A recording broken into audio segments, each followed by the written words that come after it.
Boa tarde de novo. Nesse momento eu quero retomar a matéria e falar um pouquinho mais desse caminhar para o rumo moderno, para o mundo moderno. Nós passamos já por alguns fenômenos, alguns acontecimentos. Terminamos a aula passada falando sobre o absolutismo, e aí nós chegamos a um contexto que é conhecido como revolução intelectual. Eu creio até que me esqueci lá em momentos anteriores, tá? Mas vocês podem ver na apresentação, sempre tem link para textos, quase todos esses textos foram escritos por mim mesmo, tá? Então, quase sempre você tem aí alguns links e tem um resuminho do conteúdo que vocês estão vendo, tá? Então, quem preferir em relação ao vídeo ou ao material, é só clicar e ler o texto, tá? Eu quero, então, aqui passar por um contexto em que o pensamento vai ganhando uma forma diferente. Nós saímos da Idade Média, a Idade Média é filosoficamente na Europa, tá? Então nossa história é da história da Europa Ocidental. A Idade Média é filosoficamente dominada pelo pensamento cristão, sobretudo pelo pensamento católico. Pois bem, nós percorremos um momento de renascimento do comércio, renascimento das artes antigas, e também chegamos à formação dos estados absolutistas. O rei centraliza o poder e ele delimita as fronteiras do Estado Nacional. Olha, nesse universo, nesse contexto, começa um processo de, pode-se chamar assim, revolução intelectual, uma revolução do pensamento. Esse processo é marcado, por exemplo, por Descartes. O pensamento cartesiano é um pensamento racional. Qual é a ideia de Descartes? Ele considera que o ser humano tem que duvidar de tudo. O ser humano deve duvidar, deve usar a sua razão para questionar, e a partir desse processo de duvidar de tudo, ele chega a uma única conclusão. Ele diz que a única conclusão que ele pode ter é que ele está pensando. E logo, se ele está pensando, ele existe. Ele só tem certeza de que ele existe porque ele pensa. Ele traz, então, a visão de um universo que é mecanicista, como se o universo, o cosmos, fosse uma grande engrenagem. Ora, ele está tentando explicar a natureza como se fosse uma grande engrenagem e que nós conseguíssemos compreender pela razão. Tá? Então eu consigo entender como que o universo funciona usando a razão e eu racionalmente explico o funcionamento do universo. Olha, nós falamos algumas aulas de São Tomás, e São Tomás já queria dizer que toda a natureza é racional, e que o ser humano, usando a razão, consegue explicar toda a natureza. Nesse ponto, há um desenvolvimento do pensamento, reforçando a presença da razão. Mas a diferença fundamental é que Voltaire não coloca nada acima do universo. Para São Tomás, existe Deus acima do universo. E acima da razão existe a fé. Para o pensamento cartesiano, que está se construindo dentro da filosofia que vai ser conhecida como iluminista, não há nada acima da razão. A razão é capaz de conhecer tudo. E se você não consegue racionalmente explicar alguma coisa, é porque a sua razão está sendo mal usada. Mas para São Tomás, a razão é mal usada se ela nega a fé. Para os iluministas que estão se formando, se por acaso a fé negar a razão, se por acaso a razão não consegue explicar a fé, é porque há um problema no pensamento. Você tem que usar mais ainda a razão, porque a razão vai conseguir explicar tudo. E se você tentar explicar alguma coisa com a fé, você está nas trevas, você está no obscurantismo, você está na ignorância. Então, essa visão, ela é a visão de que tudo é racional, tudo é compreensível pela razão, tudo se estrutura de uma forma racional, daí é isso que eu quis dizer com esse mecanicismo. Então, tudo tem uma razão de ser, tudo está se desenvolvendo, e eu consigo entender a evolução do universo, eu consigo entender a evolução do cosmos, eu consigo entender a evolução da natureza usando a razão. E eu consigo explicar. Então, essa perspectiva começa a se disseminar, tá? Camila, se houver algum problema aí com a atividade e a nota, o trabalho substitui a nota, tá? Aí resta o trabalho, tá bom? Então, o trabalho substitutivo vem para substituir as notas, caso, mesmo com a segunda oportunidade, a média não tenha sido alcançada, tá?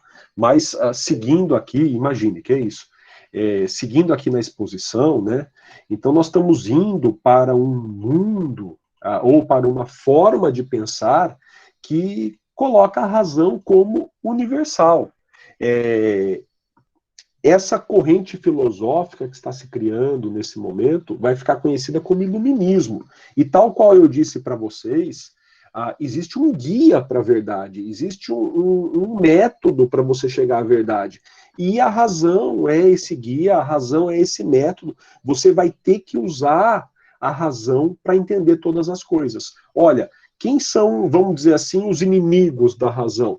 Quem impede um conhecimento movido pela razão? A fé, que eu já falei para vocês.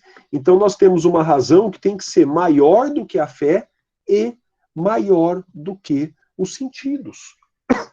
Nessa perspectiva, eu posso usar os sentidos para detectar o mundo, eu posso usar os sentidos para entender a materialidade das coisas, mas para que eu possa explicar efetivamente o funcionamento do mundo, o funcionamento do cosmos, não basta que eu use os sentidos. Eu tenho que agregar aos sentidos a minha capacidade racional, tá? Então, há aí uma longa tradição que vai ter grandes filósofos no seu seio, como Voltaire, por exemplo. Voltaire vai querer livrar o mundo do obscurantismo, vai criar manifestos, peças, uma série de obras filosóficas. Então ele vai ter esse ideal de educar o ser humano com a razão, educar pela razão, para que ele seja um ser pensante, e enquanto ser pensante não aceite o senso comum, não aceite o preconceito, não aceite a explicação motivada pela fé, ou a explicação motivada pelos sentidos, tá? Esse processo vai terminar, ou vai ter como grande expoente final aí, Rousseau, que já está na transição para o fim do iluminismo, a gente fala daqui a pouquinho dele, tá? Nesse contexto, começa uma crise na ciência jurídica, porque até então, o direito nas universidades consistia no estudo do corpus iuris civilis. Eu falei para vocês que o corpus iuris civilis foi resgatado, foi um acontecimento sensacional na história, né? Você redescobriu o corpus iuris civilis, aquele monumento com vários, com o resumo de todo o pensamento clássico feito no governo de Justiniano em Roma, e até então todas as faculdades da Europa estavam fazendo a mesma coisa.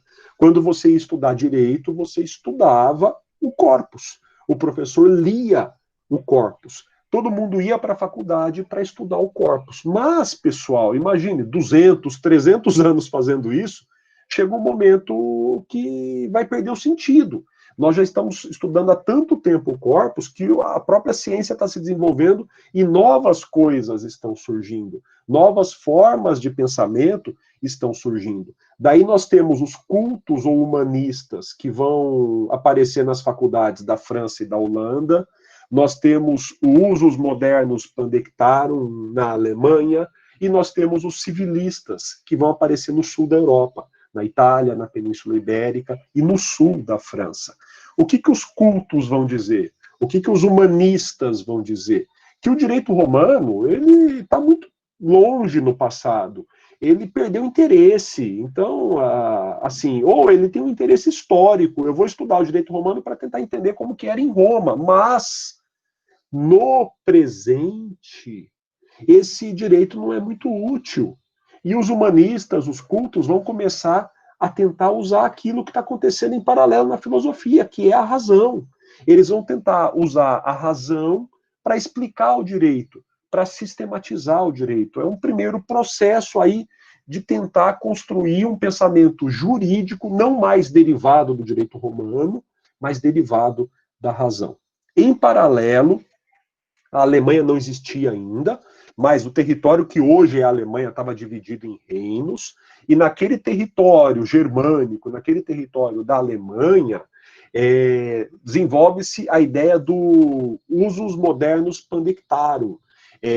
Traduzindo, seria a do uso moderno do corpus. Alguns pensadores vão defender que alguns institutos romanos permaneceram na Europa por mais de um milênio depois da desagregação de Roma, e eles permaneceram sendo usados. E aí haveria a necessidade de você demonstrar que aquele instituto existe e permaneceu sendo usado. E aí dá-se uma importância real, concreta, para o direito alemão. Então, o direito que está acontecendo na prática, na realidade, nas cidades, seria, na visão deles, o mesmo direito romano. Olha, então, além de ter o direito no corpus iuris civilis, há essa visão de você analisar o direito que está sendo atualizado, o direito que está sendo usado no cotidiano. E aí inaugura-se uma nova vertente de estudos. O que você estudava nas escolas de direito? O direito romano e o direito canônico.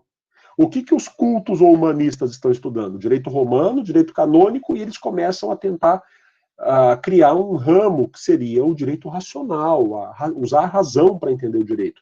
Na Alemanha, eles estão estudando o direito romano, o direito canônico, e alguns começam a estudar o próprio direito alemão, defendendo que os costumes alemães derivam de Roma, que são costumes com uma longa tradição que terminaria, então, em Roma. Enquanto isso, pessoal, no sul da Europa, a tradição estaciona. No sul da Europa, a evolução estaciona, perdão, e recorre à tradição. Então, na Itália, na Espanha, em Portugal, os pesquisadores, os professores, continuam fiéis ao corpus iuris civilis. Eles continuam fazendo aquilo que já faziam há séculos e acham que esse é o tipo de estudo. Então, eles continuam estudando o direito romano, os glosadores e, sobretudo, os comentadores. Eles passam a ser estudados e seguem. E aí a gente vai ter uma tradição que vai interferir na nossa tradição. Por quê? Porque essa tradição da Península Ibérica, por exemplo, vai desembocar em Coimbra.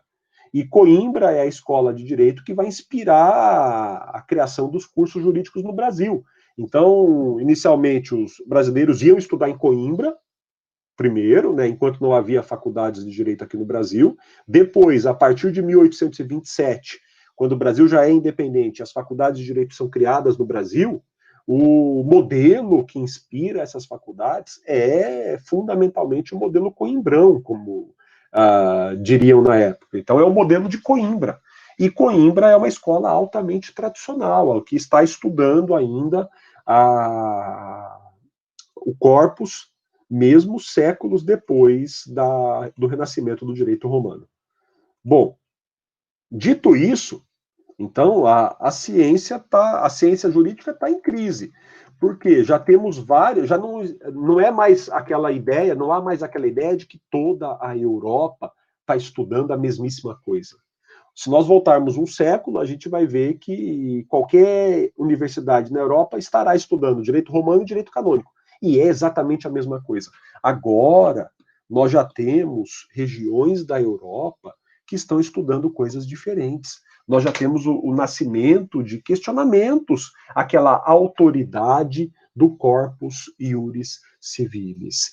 Isso vai ganhar fôlego, isso vai ganhar força com o movimento racionalista.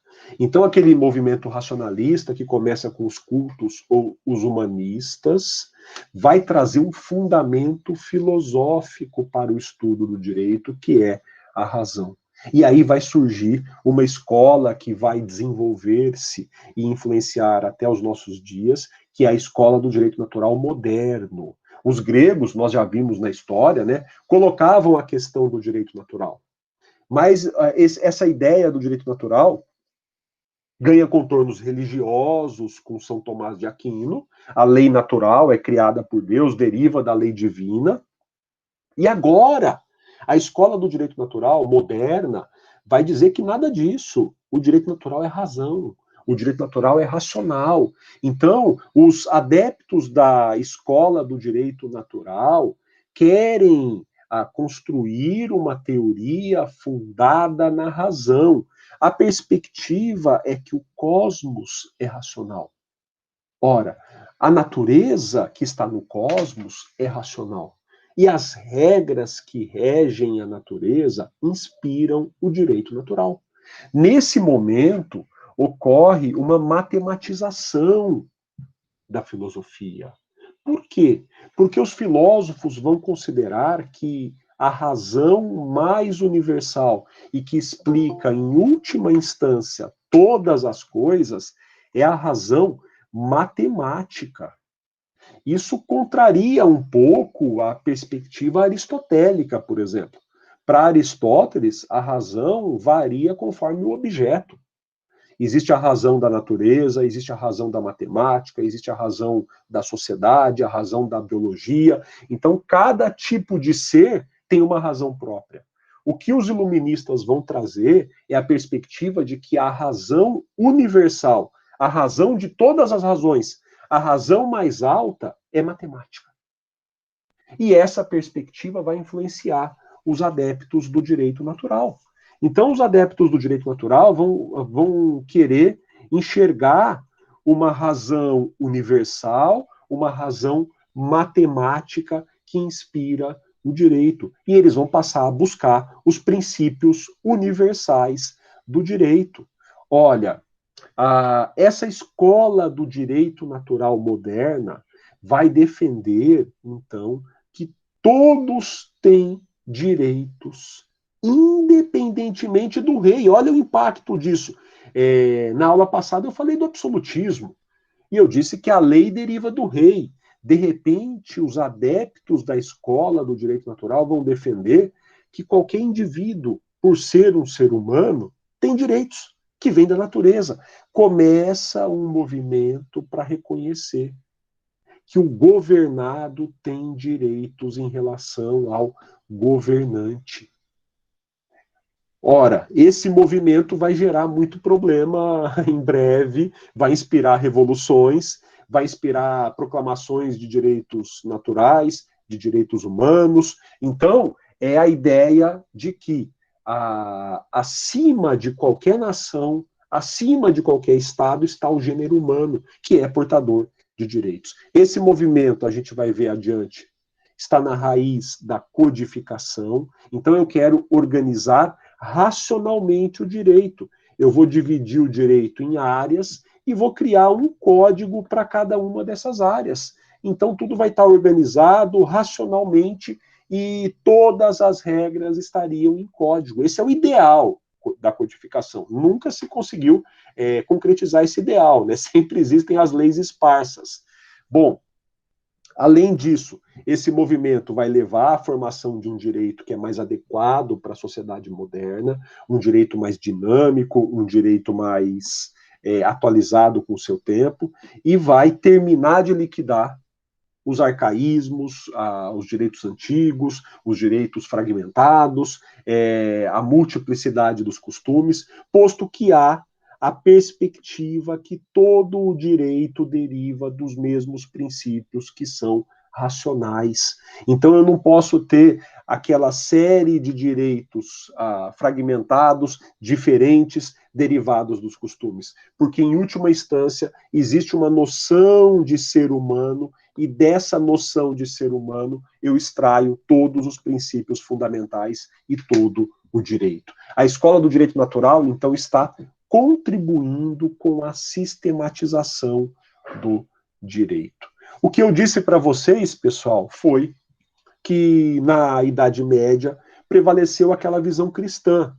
Deus criou o cosmos, a natureza, e o ser humano, no máximo, com São Tomás de Aquino, tem um espacinho de liberdade, mas vai ter que copiar a natureza porque ele não consegue entender as leis universais. Olha, o que acontece nesse momento é que essa visão é abandonada. E o justnaturalismo moderno vai partir de uma visão de que, acima de tudo, está a razão. Ponto. Se Deus é razão, se Deus não é razão, não preciso discutir isso. Seja Deus razão ou não, é com a razão que eu vou conhecer tudo, e não com a fé. Esse é o Professor, então, diga.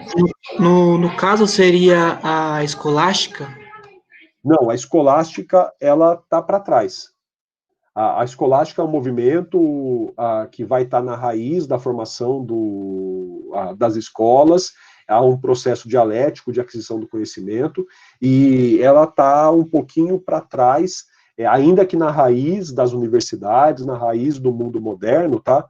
Mas é um pensamento ainda marcado pelo catolicismo, pelo cristianismo. Por isso que ela está um pouquinho para trás. Tá bom? Mas, voltando aqui, então, pessoal, então, esse pensamento justnaturalista moderno vai se inspirar nessas correntes filosóficas que colocam a razão acima de tudo. Então, não há uma entidade acima da razão. Tudo é racional e tudo pode ser explicado pela razão. Olha, temos um marco que é Francisco Soares, esse filósofo do direito, tá?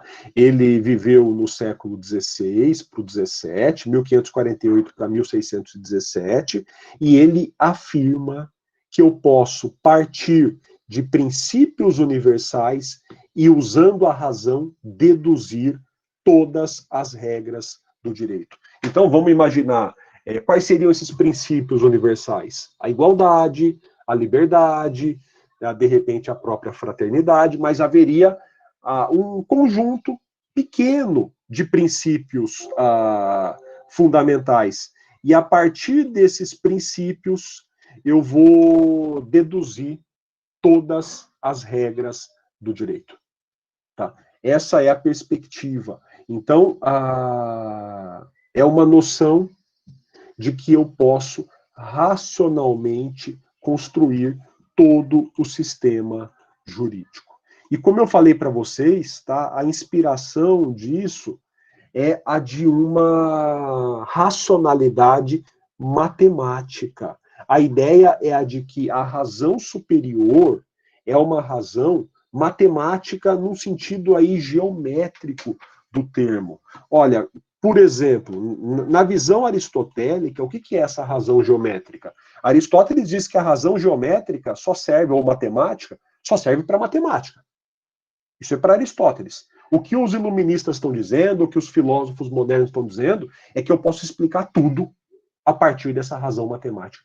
Como que ela seria? Por exemplo, é a ideia de quadrado. O que é um quadrado?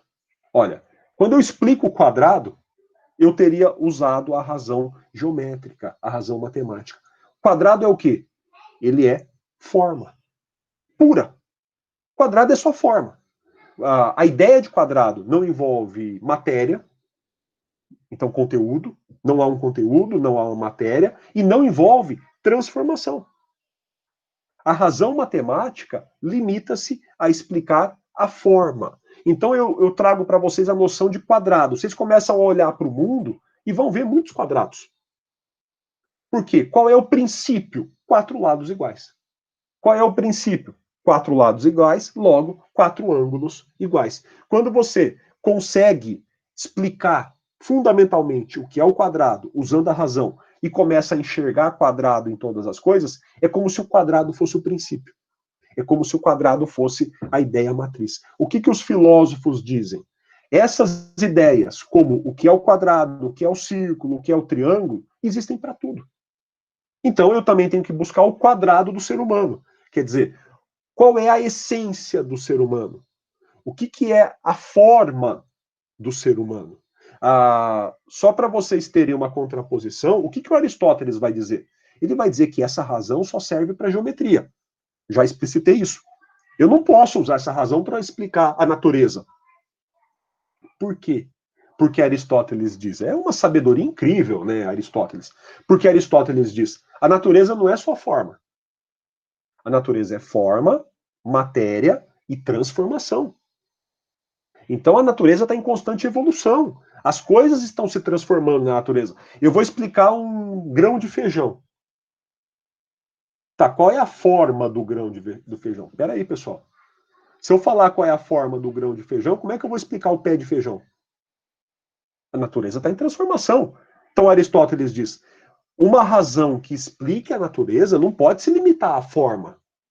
Ela tem que explicar a forma, a matéria e a transformação. O feijão, daqui a alguns dias, é o pé de feijão. Se eu não conseguir captar essa transformação, eu não expliquei o objeto. Mas, naquele momento histórico, os filósofos estão concluindo que a razão que explica tudo, em última instância, é a formal, porque ela não se transforma. Porque ela vai dar uma explicação última sobre todas as coisas. Daí, quando os justnaturalistas tentam explicar os direitos fundamentais, os direitos naturais, eles vão tentar encontrar a essência do ser humano, nesse sentido abstrato. Aqui nós temos espaço para muitos problemas, mas também temos muitos méritos. Eu estou buscando, então, um conceito universal de ser humano. Tá? Eu estou buscando a partir de uma razão matemática. Aliás, já volto aqui para o material, só para situá-los, alguns chamam esse processo de mateses universales. É a matemática universal. É a ideia de que eu vou explicar todo o cosmos como matemática. E veja o quanto que isso é profundo, tá? Essa ideia de que eu posso explicar todo o universo a partir de equações matemáticas está na mente dos físicos, está na mente dos químicos, está na mente dos cientistas das ciências exatas até hoje. Einstein vai tentar explicar, em última instância, o universo com equações matemáticas. O Stephen Hawking vai tentar explicar, em última instância, todo o universo, tentando encontrar uma teoria de tudo, com fórmulas matemáticas. Então, os grandes pensadores, ainda hoje, cientistas, insistem nessa perspectiva, de que eu consigo, com fórmulas matemáticas, explicar todas as coisas que existem. Pois bem, independentemente se certo ou errado, é uma tendência da nossa racionalidade, tá? E aí eu tenho vários autores que vão defender que a razão universal é matemática, Leibniz, Christian Wolff, por exemplo, e que eu preciso, então, usar a dedução para entender as coisas. Então, o que é a dedução? Eu parto de uma coisa maior e concluo uma coisa menor. Então, esse tipo de pensamento, depois eu detalho para vocês, dedutivo, vai se alastrar por todo o direito. Até hoje a gente vai dizer que a interpretação do direito é dedutiva. Eu parto da lei, que é geral, olho para o caso, que é particular, e concluo com a sentença, que é a regra geral transformada na regra particular. Pois bem, então nós temos aí uma racionalidade universal que está fazendo com que os filósofos acreditem que os direitos naturais derivam dessa razão universal. E eu vou partir de princípios universais, eu vou entender o que é essencialmente o ser humano, para entender quais são os princípios universais que explicam o ser humano. Pois bem, nesse contexto nesse ambiente, surgem os chamados contratualistas. O que os contratualistas vão dizer? Olha, os seres humanos viviam na natureza, haverá um estado do ser humano na natureza, o ser humano era de um jeito na natureza ele se reuniu e criou a sociedade e o Estado. Isso é um ato contratualista, quer dizer, os seres humanos celebraram um contrato coletivo que funda a sociedade. Esse pensamento contratualista decorre da perspectiva de que há uma essência humana, existem direitos naturais, só que na natureza esses direitos se corrompem ou não. E daí os seres humanos se reúnem e, por algumas razões que eu vou expor para vocês, decidem fundar a sociedade. De modo muito resumido, tá, pessoal? Esse movimento contratualista vai ter um primeiro grande expoente, que é Thomas Hobbes. Hobbes terminará reforçando o absolutismo, tá? O que diz Hobbes? Olha, a lógica é a mesma. Estado de natureza, contrato social, sociedade e Estado. Para Hobbes, na natureza, os homens são maus. Na natureza, os homens se desrespeitam. Na natureza, o ser humano é, como dirá Hobbes, o lobo do próprio homem. Então, o homem é o lobo do próprio homem. O que ele quer dizer isso? Quer dizer que na natureza o ser humano não é cordeiro. O ser humano é lobo. O ser humano é mau. O ser humano vai fazer maldades. Então, na natureza, o ser humano está marcado por uma constante sensação de insegurança. O ser humano está marcado pela insegurança e essa insegurança gera o medo. Essa insegurança faz até com que o ser humano reaja de modo mais violento ainda do que reagiria sem o medo. Os seres humanos, na natureza, têm um único direito natural pelo qual eles lutam, que é o direito à vida. É isso aí, Richard. Essa é a frase célebre do Hobbes, que o ser humano vai devorar o ser humano. O ser humano é mau. Se o ser humano ficar sozinho com outro ser humano, ele vai fazer maldade. Esse é o pressuposto de Hobbes. Olha, qual é a saída, então? Se o meu maior direito é a vida, se o meu direito natural, que vem da essência, qual é a essência humana? Estar vivo, dirá Hobbes. Olha a lógica matemática. Tem um princípio fundamental que caracteriza o ser humano, que é a vida. E o ser humano vai lutar para manter a sua própria vida. Em nome da manutenção da nossa vida, mesmo que nós sejamos maus, nós vamos concordar, olha, não dá para ficar nessa sensação de insegurança. Não dá para ficar nessa sensação de que qualquer um de nós pode devorar o outro. Então, vamos celebrar um contrato, dirá Hobbes, em que a gente transfere todos os nossos poderes para uma entidade que é o Estado, em nome da manutenção da nossa vida. Olha, existe um valor fundamental que tem que existir na sociedade, que é a segurança. Quando nós estamos na natureza, nós estamos num status de insegurança. Então, nós vamos transferir todos os nossos poderes para o Estado vai virar um monstro cheio de tentáculos, um leviatã. O que o Hobbes quer dizer? O Estado tem que estar com um tentáculo em cada ser humano. Para fazer o quê? Para controlar, para fiscalizar, para impedir que o ser humano exerça sua maldade. A lógica é simples. Se o Estado piscar, o ser humano fará maldade. Então o Estado tem que estar de olho em mim, em você, em todos nós. Ele tem que estar de olho em nós, porque se ele se desviar, se o Estado se omitir, o homem fará maldade. Por isso Hobbes, que é um Estado leviatã, um Estado monstruoso, que vigie todos os seres humanos por completo.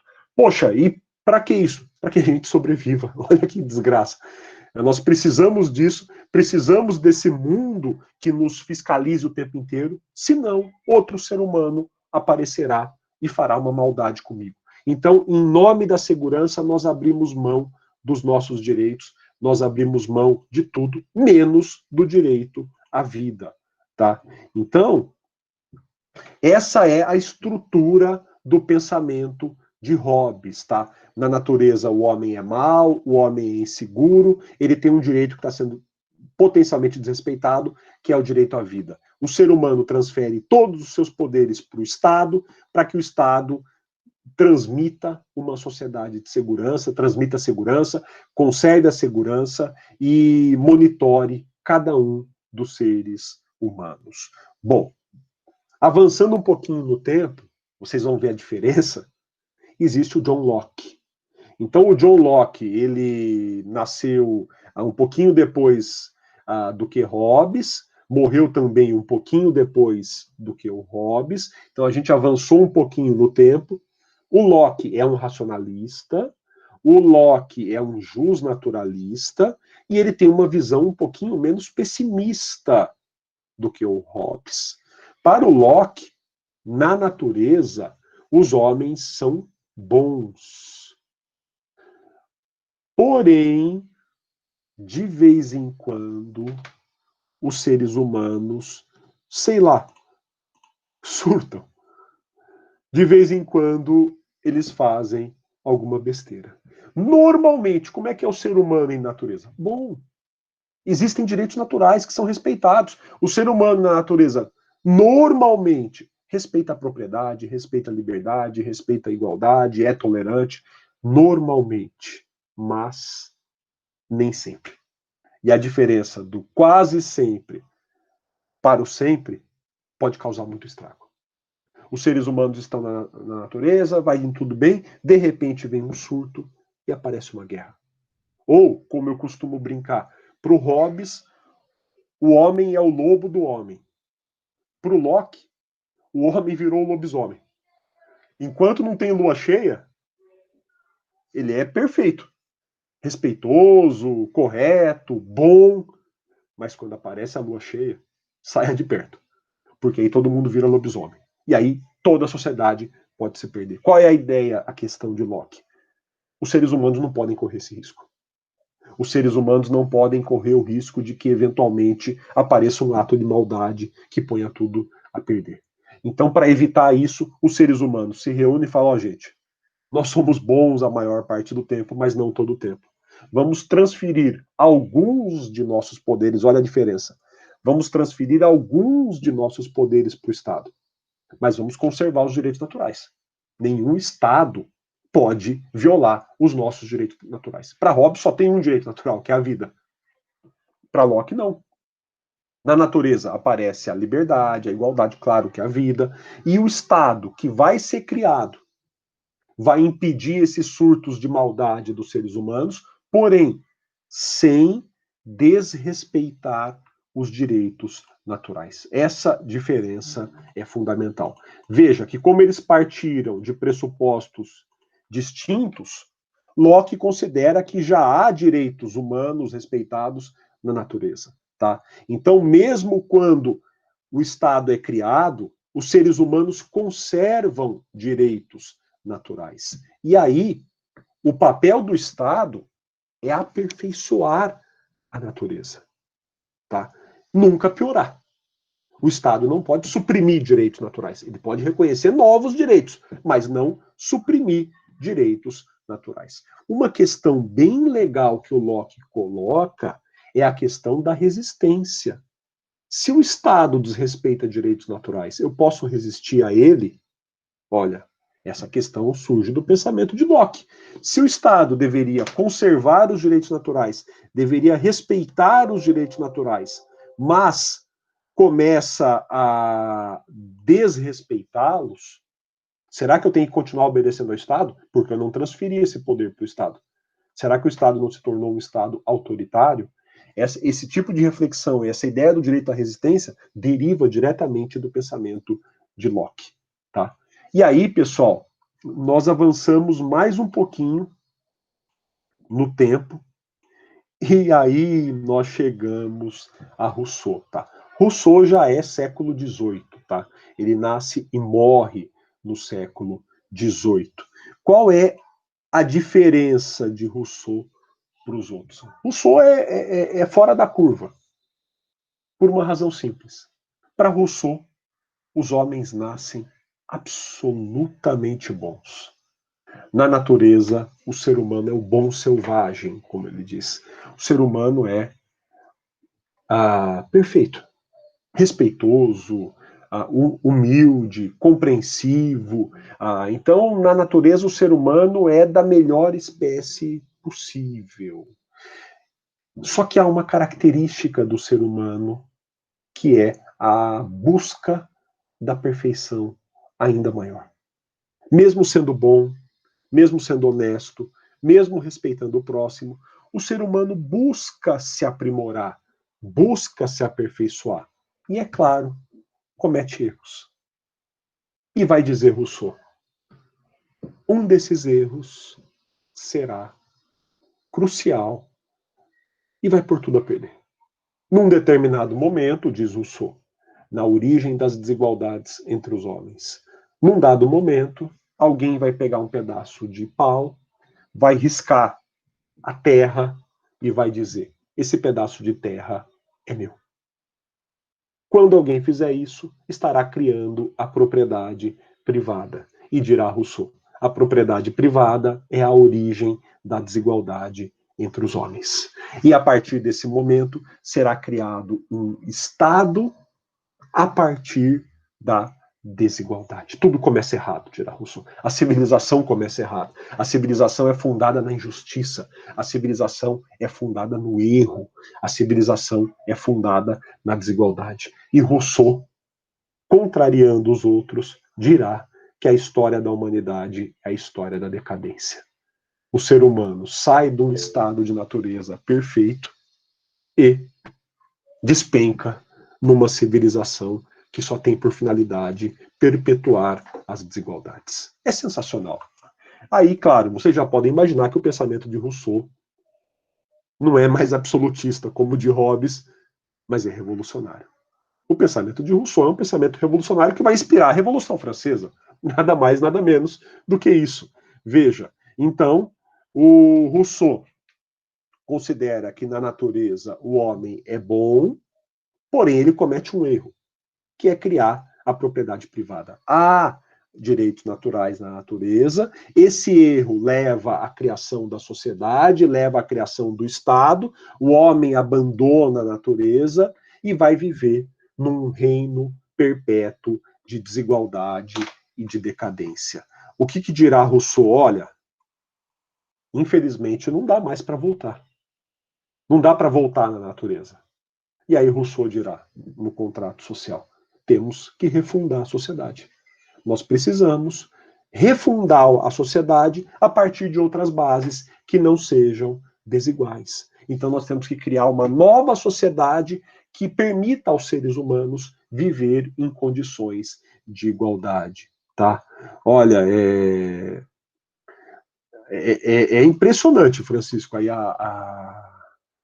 a visão do Rousseau, né, o radicalismo da sua visão, a ideia de que a sociedade se corrompeu, ele vai dizer que os valores da sociedade aviltam o ser humano, corrompe, porque a sociedade em que ele vive, a sociedade em que nós vivemos, está fundada na injustiça. A única forma de corrigir isso é refundando a sociedade, e esse ato é revolucionário, tá? Então, pessoal, o que nós temos aqui? Nós temos uma perspectiva para além dos contratualistas, tá?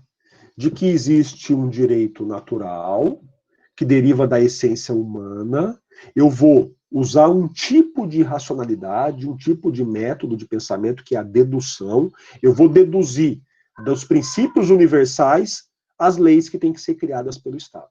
E o juiz vai deduzir das leis criadas pelo Estado a sentença. Nós temos aqui toda a equação, toda a fórmula para justificar a estruturação de um pensamento em que eu tenho que criar leis e eu tenho que obedecer irrestritamente às leis, tá? Porque as leis vão derivar da natureza, que são a expressão, essas leis naturais, esses princípios naturais são a expressão da mais perfeita razão que explica todas as coisas. Mas eu vou parar por aqui, pessoal. Acho que avançamos mais um pouquinho.